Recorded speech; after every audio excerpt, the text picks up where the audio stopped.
All right, students, we are so excited to have you here today. Welcome to your virtual farm tour of Apple Shamrock Dairy Farms. Now, we're going to get started with our farmer Chris here in just a minute, but before we do, let's go over a few things.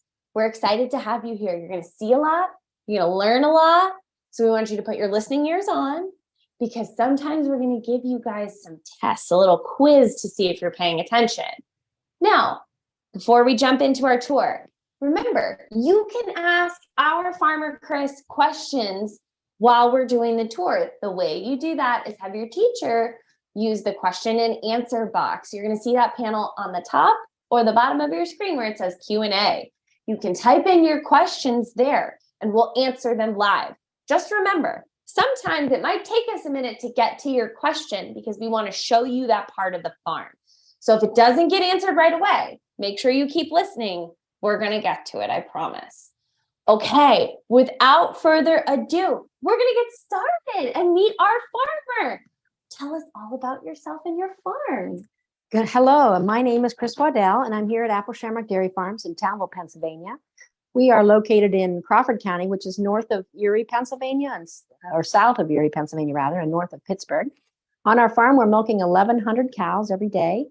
And this farm is owned and operated by myself, my husband, Rob, and my son, Josh. Wow. Okay. So family on the dairy farm. Yes, we are a family owned and operated dairy, although we do have a lot of staff that helps us take care of all these animals and grow the crops for them. So. Okay. Well, students, I think you're ready to head to the farm. What do you think, Chris? I think I'm ready to roll. Okay. So we're going to head to the cow barn first. So you guys are seeing the outside right now. Let's go inside the cow barn. Oh my gosh, Chris, this looks really cool. Tell us more. So we're entering one of our larger dairy barns where we house about 550 dairy cows. So that's about half of the group. We have another barn that houses the others. This barn is what they call a free stall barn. And what that means is the cows are free to roam around at will in their designated area. This barn has 4 equal sections. So the cows are in groups of about 120 cows, and they can roam around and get something to eat or get something to drink any time of the day, except when they're out getting milked. And we do milk 3 times a day here at our farm. Okay, wow. Now these cows look like they are very comfortable and hanging out. We're seeing some fans now live in the barn. So is it warm here today, Chris? It's a nice day here on the day we're out, but these barns are what they call a controlled environment barn. And I'm going to jump to what you're seeing on your screen right now. They are cleaning the aisleways.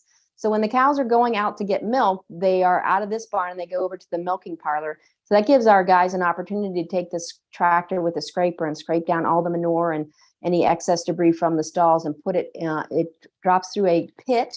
And then we can ultimately pump that out onto our trucks and take it out to the fields and recycle the manure and use it as fertilizer to help grow the crops that we need to feed these cows. So you can see that he's scraping the alleyways down and get them nice and clean. And he'll get that done 3 times a day when the cows are being milked. And we did see the fans earlier, so we are able to control the environment in this barn with the use of fans. And the sidewalls are usually closed, so we can make sure it's very comfortable for them. And as I said, they always have something to eat in front of them. They also have something to drink. So a grown-up cow drinks 30 to 50 gallons of water a day, which is about a bathtub full. I know, a lot of water. We have to have a lot of water source. You can see here, these cows are laying down. And they're actually laying on a bed of sand. So we choose to bed with sand. It does not grow bacteria. That's one of the reasons. And it's also very soft. We do a fine sand. So it's really comfortable on their feet and their knees and their hocks. And also as they kick a little bit of that out into the aisle, it gives a little bit of grit on the floor so they don't have a tendency to slip. Oh my gosh. So these cows basically get to lay at the beach all day. They do. They're beach living. Wow, that is amazing. Oh, and what are we seeing here, Chris? This looks kind of nice. I know. They also have the opportunity to get a back scratch anytime they want. So this particular unit is something when they bump it, it starts to spin. And you can see this one is about half the size it would normally be. It has been used so much that it's worn down to that level. So they really enjoy to get a back scratch anytime they want as well. Oh my gosh, that looks so, it looks like they're even kind of pushing each other out of the way to get on there. We were talking about the different kinds of cows earlier. So these are primarily the black and white Holsteins, but this one you see here is a red and white Holstein. So there's actually 7 breeds of dairy cows. The most common is the black and white Holstein that you see. And one of the cool things about a Holstein cow is that the spots are unique to them. It's like fingerprints in people. There are no two that are exactly alike. Oh my gosh, that is very cool. Now, we see a lot of cows. I mean, some are up and walking around, but a lot of them are laying down. Do they spend a lot of time doing that? Cows, I think, are actually laying down about 14 hours a day. So they have a lot of time to rest and chew their cud. Something that they do. They can, when they eat, they have an ability to burp that food back up and continue to re-chew it. And by re-chewing and redigesting their food, then it is a better way for them to process it and get the most out of it. One of the things they're zooming in here is for you to see this ankle bracelet that the cows are wearing. It's kind of like a Fitbit. So it's a way to keep track of who they are, but it also keeps track of their steps. And when they walk a lot during the day, that's something that we can see on our computer. And so cows have an opportunity to, they want to get bred back, or they're out boyfriend shopping, we call it. So on those days or that time of the month, then they will really have a lot of extra steps. So that's one thing. Or if a cow has hardly any steps, we might go take a look at her. Maybe she has a sore foot or something like that. So being able to keep track of their steps is just one more way for us to monitor their health and well-being. Amazing. So you're using a lot of technology to help keep these cows comfortable and healthy. That's pretty darn cool. Now, I know too, we're seeing some of these ear tags, some fun jewelry on our cows. What are those for? So when cows are born here, and we do have about 3 or 4 calves born here a day, we need to keep track of who they are and when they were born. So we immediately put an ear tag in their ears. And on that tag, they get their own unique ID, but it lists what day they were born, who their mother is, and who their father is. So that gives us an opportunity to keep track of them throughout their life. And you'll see most of the tags are orange, but there are the occasional yellow tag. And we do have what I call guest cows. One of the herdsmen, one of the perks of working here is he's allowed to have some cows in the herd. So we just distinguish by the color of the tag and the number on the tag. But all those are in a computer system. It's like a giant database where we can keep track of how old they are, what pen they're in, and how well they're doing.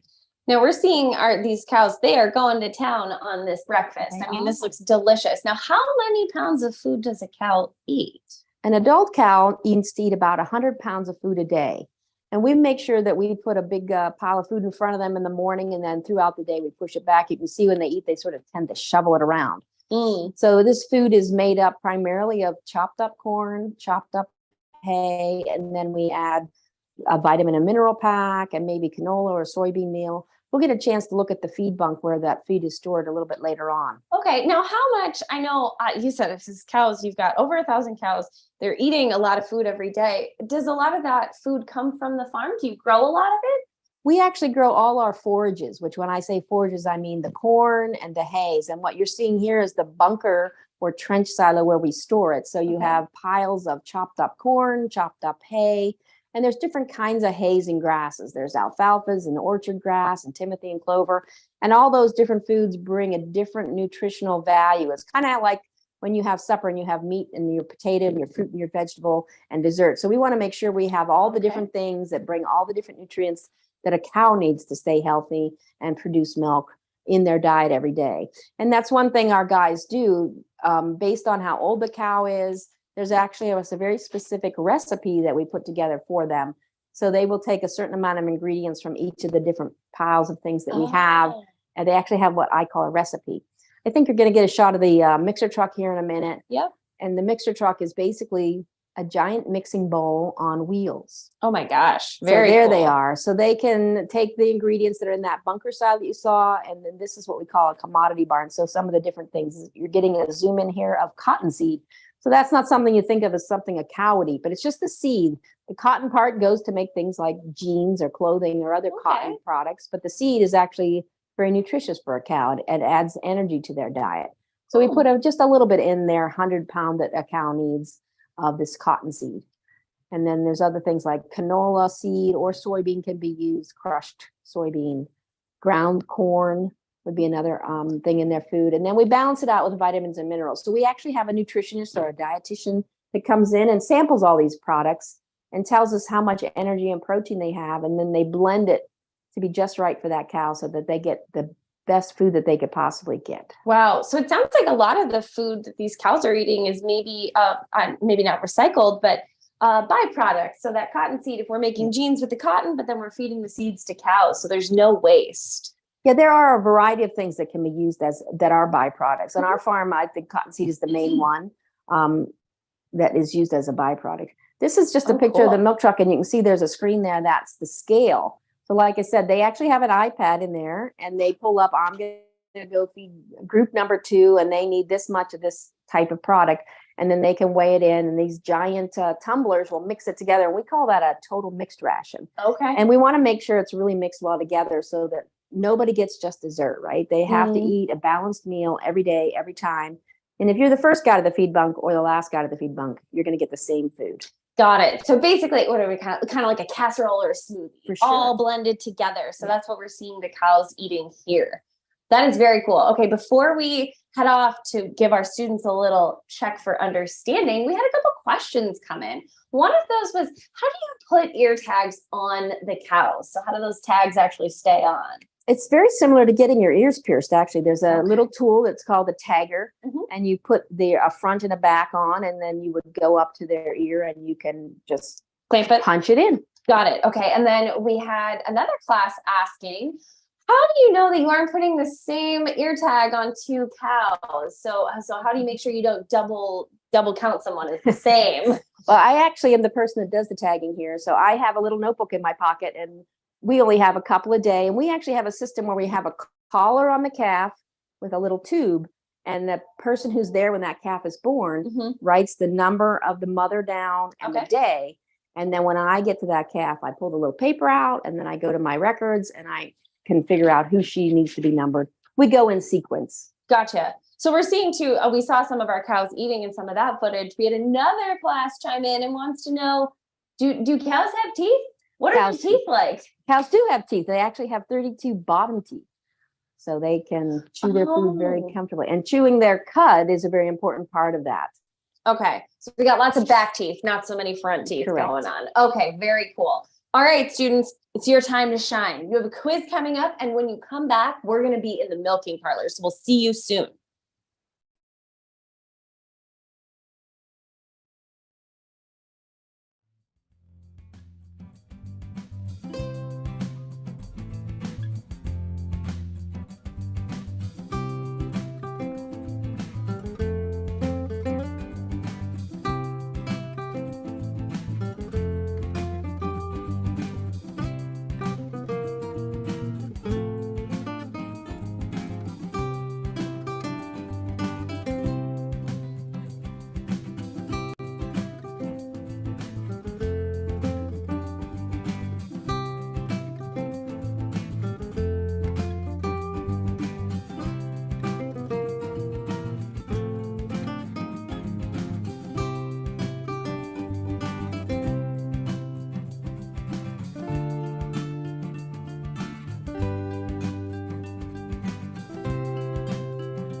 Okay, students, I hope you got all the questions correct. I'm sure you did because you were listening and paying attention.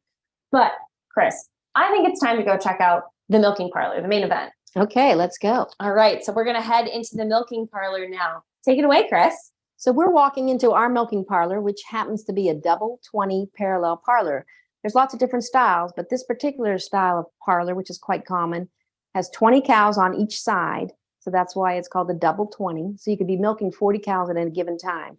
And it's kind of a side by side. You are working with one set of cows while they're entering the parlor, getting them set up where they need to be and prepping them to put the milk, attaching the milking unit. And then while you're doing that, the other side is being milked. So it's kind of a back and forth way to milk pretty efficiently 40 cows at a time. So on a dairy our size with milking 1,100 cows, it takes about 6 hours to get everybody through the parlor once. So we milk at 4 in the morning, we milk at noon, and then we milk again in the evening. And as you can see, we have 3 guys in the parlor right now, and there's at least 2 at all times, and sometimes there are 3. And they have a very specific requirement to how they do things. In nature, calves would come up to their mother and they would bump up against that cow's udder, which is where the teats are and where the milk is, and then they would start to nurse. So by doing this process that you see the guys doing, that sort of imitates nature. And then we don't just do that, attach the udder right away. We come back and we wipe it to make sure it's very clean, and we strip it to make sure that the milk looks good. And he'll go down a group of animals to do that in a set, so that by the time he comes back to that first one, that is a certain amount of time has passed. Cow's natural ability to let that milk go has occurred, and then she can milk out. It takes about 3 to 5 minutes to milk one cow out. Okay, so 3 to 5 minutes is all it takes to get their milk out. Now, how much milk will our cows be producing, I guess, in total and maybe per milking? So cows at our farm are producing 100 pounds of milk per day. So we talk about milk in pounds, but you guys are usually typical doing gallons. So 100 pounds divided by 8.6 gallons or pounds per gallon gives you that 10 gallons per milk per day. But so our cows are coming in 3 times a day, so about a third of that. So maybe there's 30 pounds or 3 or 4 gallons of milk in there. So they're very happy to come into the parlor because that's one way for them to not carry that weight around with them all day. So you can see they're very, very they like to come and do habitual things. They come in the same way every day. They come in at the same time every day, and the same process. Got it. Okay, so we had another question coming in from one of our students, which was, when do cows actually stop producing milk? I don't think we covered that before. So cows don't start producing milk until they're 2 years old and have had their first baby. And then they will milk until it's time to have another baby. And typically cows will have 1 baby per year. So about 2 months before that next baby comes, they kind of get a little vacation, a break between milking and having another baby. So cows are going to milk 9 to 10 months of the year, have a 2-month break, have a new baby, and milk again. And they will milk for 6 or 7 years. Okay. In their lifetime. Got it. So I know we were just seeing some of the technology on screen. You mentioned the Fitbits before. I'm assuming that those ankle bracelets kind of talk to those computer screens we just saw. Absolutely. So when they come into this parlor, they're identified as to who they are. It's also measuring the amount of milk that comes out of them. And it's also when the computer is reading that data on their steps that are taken.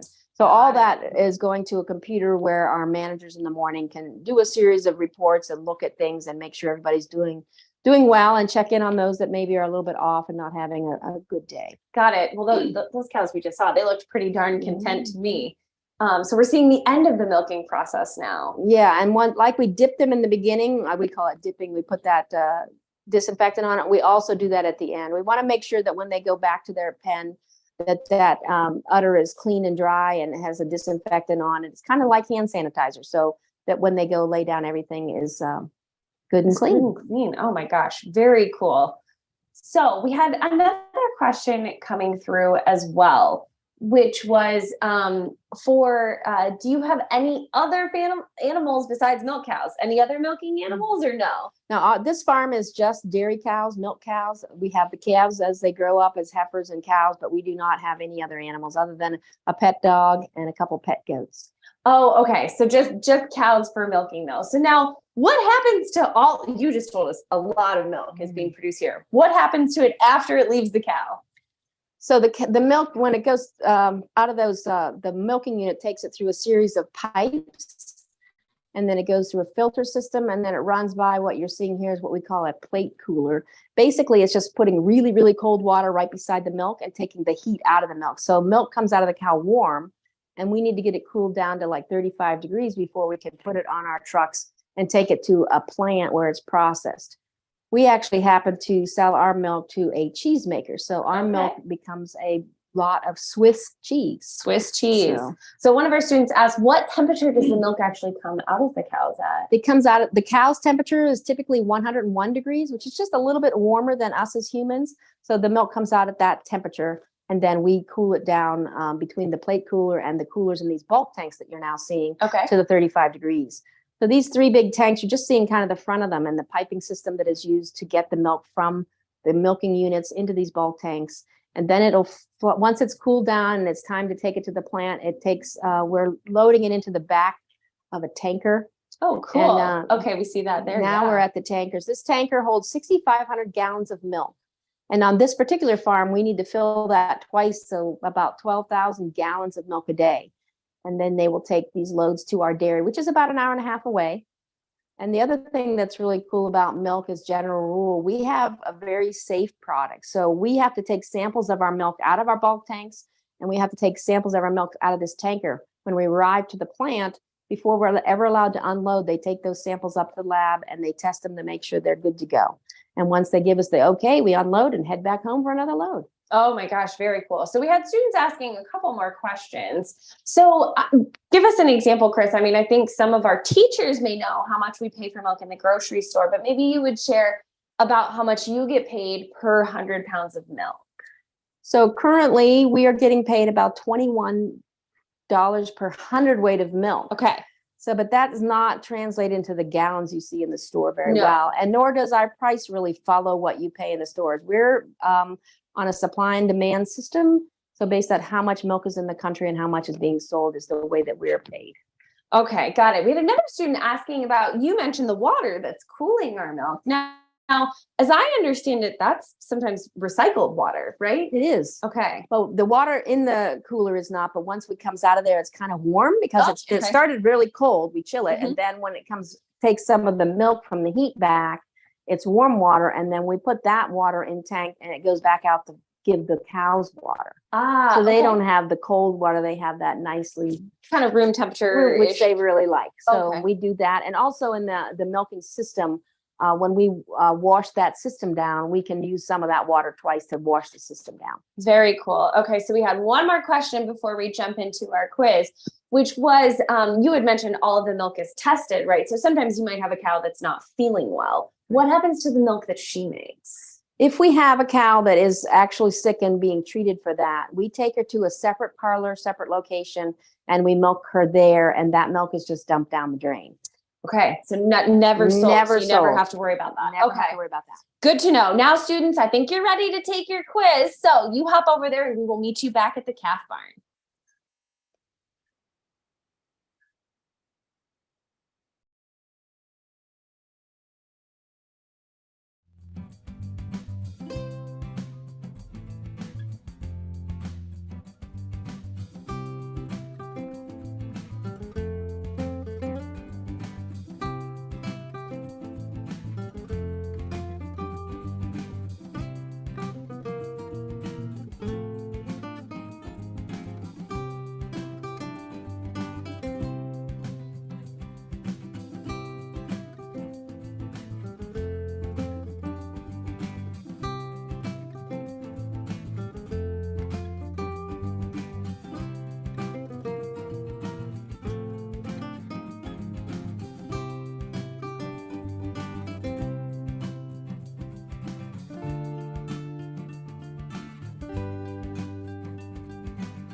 All right, students, I hope you got all those answers correct and that you were paying attention. We are off to our next section, which I think cutest section of them all, personally. That's just me, but we're gonna head right over to the calf barn. Oh my gosh. All right, Chris, lead the way. So we're walking into our calf barn where we house our newborn calves, and they're here for about 2 months. And during this is the time when they're still on milk or drinking milk replacer. Okay. So they're brought here within the first 6 hours of being born. And that's one thing we get asked all the time, why do we take them away from their mothers? But it's really a safety thing. So when they're born, they're with their mother for an hour or two while she licks them and cleans them up. And then we're able to take them and make sure that they have a good, clean, dry bed. Okay. And we make sure we get their first feeding in them. And that's something that cows, when their first milk is called colostrum, and it has all the antibodies and immunities that they need.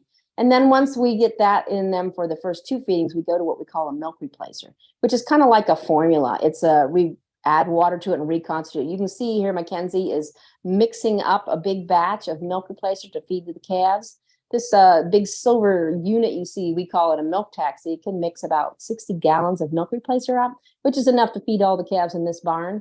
And we're very precise about how much powder, how much water. We also can control the temperature of it and make it a nice warm temperature for them to drink. And then eventually we can also clean this unit automatically.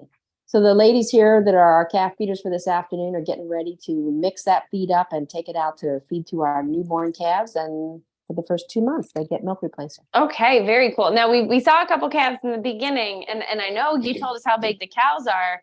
So how big is a calf when it's born?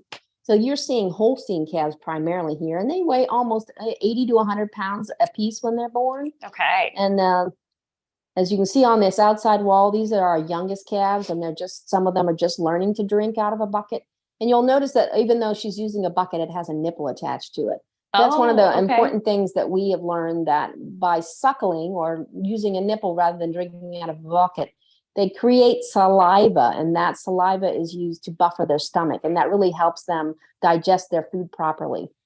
So here on our farm, these calves are being fed 3 times a day. We feed early in the morning, and then we feed again around lunchtime, and then once again in the evening. Okay, wow. So they're getting definitely a hefty dose of food to grow up really strong. So if they're drinking that much milk every day, how fast are these calves growing? It's expected that a calf will gain about 2 pounds a day as they grow. Wow. Okay. So you can see that Mackenzie here is filling up a nurse bottle, we call that.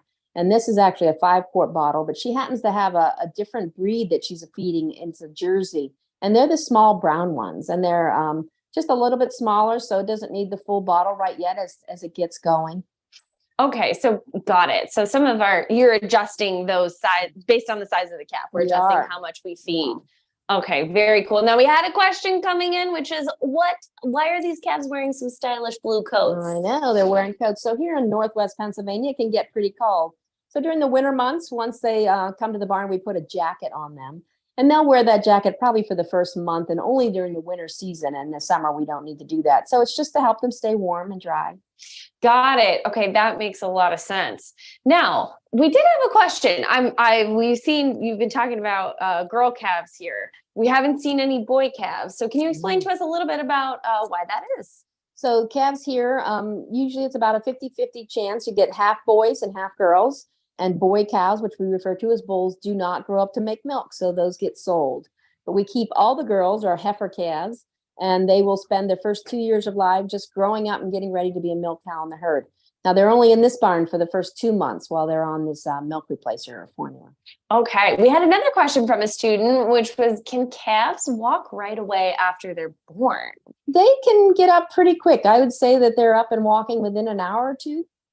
Oh, wow. So really quickly then. Yes. Another question we had was, how many calves are in each group? So here along the wall, you saw that they were in an individual pen, and they're there only for a week or so till they get up and going good and suckling well. But once you move them into these group pens, there's about 9 in a pen, because we have 9 buckets that hold there, and we want everybody to get their own bucket and not be able to steal off of the neighbor. So that's why we have this particular headlock arrangement. There's lots of different ways that farmers can do this, but this is how we've chosen to do it, to make sure that each calf gets their serving of milk and no one has a chance to take it. Oh, that makes sense. Okay, so we had another question coming in because we've seen a couple different colors, but what is probably the rarest breed of milk cow? The rarest breed. I'm gonna guess milking shorthorn, or Oh, maybe Guernseys are down there. okay. Holstein is by far and away the most common, and I'm gonna say the Jerseys, the little brown one, would be second. And then you've got your brown Swiss and your Ayrshires and red and whites. There's other ones, but the Holstein and the Jersey are the most common. Okay, so and I can imagine too, Chris, you've showed us all the ways that we're caring to make sure our calves don't get sick, which obviously that works a lot of the time, but sometimes they do. Can you talk to us about what happens then, how you help them out? So our calves are closely monitored. The girls or guys that are feeding the calves, they're certainly keeping track of anybody that doesn't want to come up and eat or doesn't eat all their food. And we actually have a system, a record system that we keep in the calf room there, that they record that, a calf based on their number. Maybe she didn't eat today. And so then we have a herdsman that would walk through and check that notebook every day. And if they do get down and sick, we can give them an antibiotic just like you might need if you get pneumonia or something like that.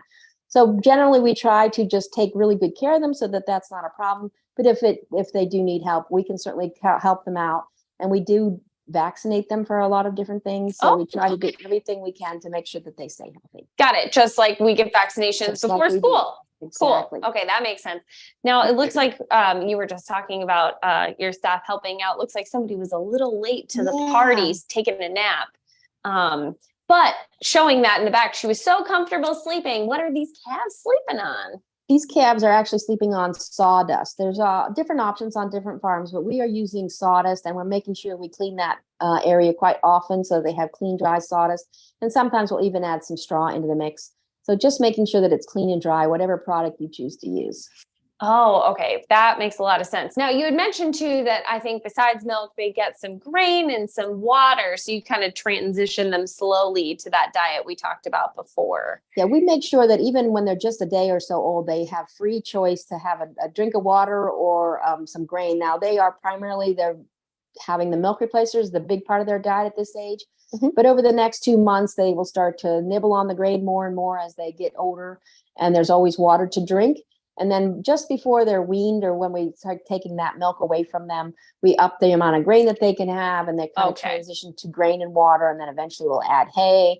And then eventually we would go on to add the chopped up silages as well. Got it. And we're seeing all those ear tags, so they get their identification right away too, it looks like, which is pretty cool. We had a question from a student, which was, do you ever name the cows? We do name some. We just happen to be a larger dairy, so naming them, this cow's number is 1293 and that one's 1294. So we do just do that. But my son and his kids, they like to go to some of the shows. So those particular animals, that they will name them, because those are the ones that they're going to sort out as maybe a little special. Okay, that makes sense. So we had another question coming in, which was, do cows have teeth when they are first born? Cows are born with teeth. Cows will have 32 teeth, but they're just on the bottom. Oh, okay. Got it. You students have been great about asking us all kinds of awesome questions, but it's time for us to ask you some questions. So we're going to head on over to our quiz, and we'll meet you back to wrap up our tour for today.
Okay, students, we hope you got all of your questions correct.